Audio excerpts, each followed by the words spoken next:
How accurate was Luke? Did he just retell stories he'd heard? Or did he carefully investigate the life and ministry of Jesus?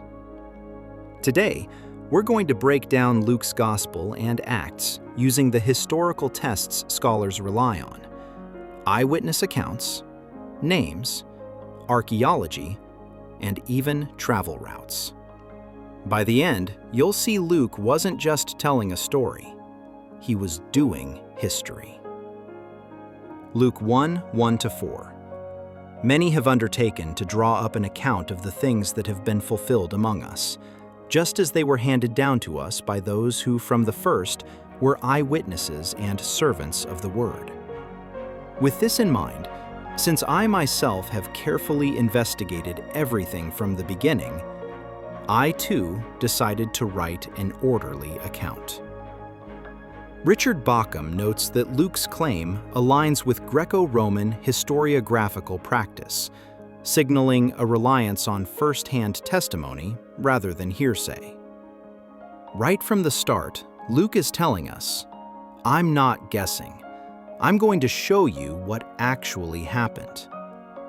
That's a bold claim for any historian, ancient or modern. Luke opens with a clear purpose: to provide an orderly, investigated account. He positions himself not as a storyteller, but as a historian, carefully evaluating sources before committing them to writing. Luke 1:3. With this in mind, since I myself have carefully investigated everything from the beginning, I too decided to write an orderly account. John J. Peters argues that Luke's wording mirrors ancient historiography terminology, emphasizing deliberate investigation and completeness. Luke isn't casually jotting down stories he's heard at the synagogue. He's doing homework the way a modern historian would, centuries before anyone had Google. One of the most compelling signs of Luke's historical method is the use of first-person we passages in Acts, where he inserts himself into the story, indicating moments he personally witnessed. Acts 16:10-11. After Paul had seen the vision, we got ready at once to leave for Macedonia, concluding that God had called us to preach the gospel there. Colin Hemer notes that the we passages are strategically placed only when Luke claims direct involvement, reflecting disciplined historical reporting rather than random narrative flair. You can almost imagine Luke scribbling in his notebook, "Yes, I was there, I saw it, this part is mine." That personal touch adds serious credibility. Luke's narrative is filled with verifiable details. Scholars have cross-checked hundreds of names, locations, and cultural practices against archaeological findings. Acts 19:35. When the town clerk had quieted the crowd, he said, "People of Ephesus, what man is there who does not know that the city of Ephesus is temple keeper of the great Artemis?" Colin Hemer identified at least 84 facts in the later chapters of Acts that align with known geography, ports, and cultural norms, a remarkable feat for an ancient writer. Luke doesn't just drop names to sound smart. He drops real names in the right places at the right times. That's precision history. Luke's accounts of Paul's travels aren't random.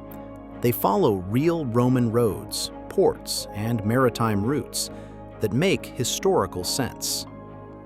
Acts 26-7.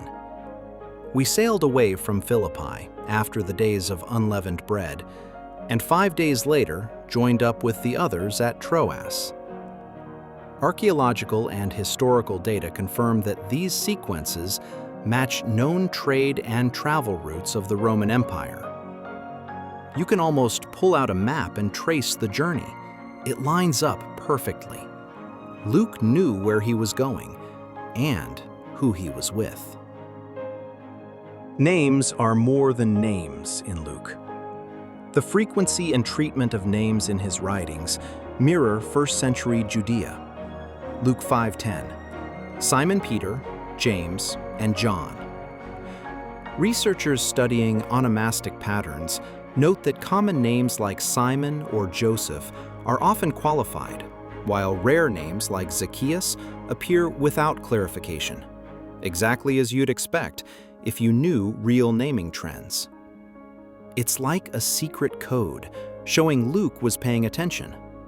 Simon the fisherman isn't just a name, it's a person in a real society. Luke's choice of Greek terms shows deliberate precision. Words like investigated fully or careful knowledge are used in juridical or historiographical contexts. Luke 1:3. I myself have carefully investigated everything from the beginning. Steve Mason notes that Luke's use of these terms mirrors Josephus, indicating he understood the weight and responsibility of historical reporting. Luke's words weren't random. He was signaling, this is serious history, not poetic storytelling. Luke consistently portrays customs, occupations, and synagogue practices accurately, with a timeline that makes sense. Luke 4:16. He went to Nazareth, where he had been brought up, and on the Sabbath went into the synagogue, as was his custom. Scholars point out that these everyday details align perfectly with known first-century Judean and Roman life. Luke's accuracy isn't just about names and places, it's about living, breathing culture. It's like he took notes on daily life. Taken together, Luke's eyewitness sources, naming accuracy, archaeological alignment, travel routes, and careful language reveal a disciplined historian at work. He wasn't creating legend. He was documenting reality as best as it could be preserved. Luke 1:4. So that you may know the certainty of the things you have been taught. Bauckham emphasizes that Luke's work preserves historical information while shaping it into a coherent narrative, balancing facts with storytelling. So next time someone asks, was Luke just making it up?